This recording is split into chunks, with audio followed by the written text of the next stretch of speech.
coming from the aesthetics, my question is regarding the whole universe being created around the news, and who are the editors, not only when it comes to cutting the films afterwards, but also creating the narration, for example, which story comes after another story, creating the emotional curves, like when are we feeling that there is a good news coming after another bad news, somebody asked about this question, and when are we creating the tension. So my question is, apart from the editor, is there anybody behind who is making the big strategies? And if there are some, is it any political influence involved in that or not? Or if there is, how it is, what is the procedure basically? That was a long question. Yeah, well, I'd like to start saying that there's no political influence whatsoever. That would be a big disaster, and it would also be, headlines all over the world if anything here is to be influenced politically. That's the first main part. And then you're asking about the aesthetics. I think Mr. Ole is here. Yes.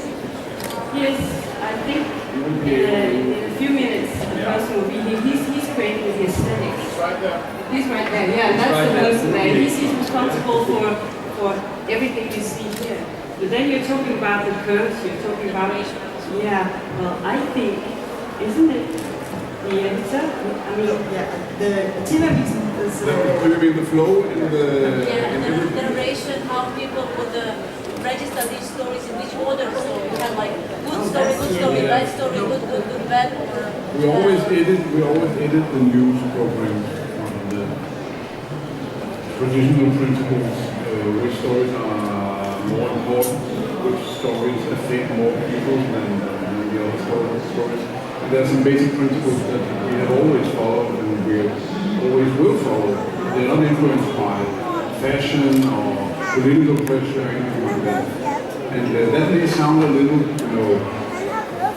highbrow, but it's actually how it works every day. That we have some principles, we have some instincts and knowledge, and we have a lot of discussions about the priorities that we put into every broadcast. And it's never influenced by anything else than actually which story is the most important, most relevant to our viewers, the people we are producing the programs for. That's a discussion we have every day, which story fulfills the needs most and stuff in the television broadcast.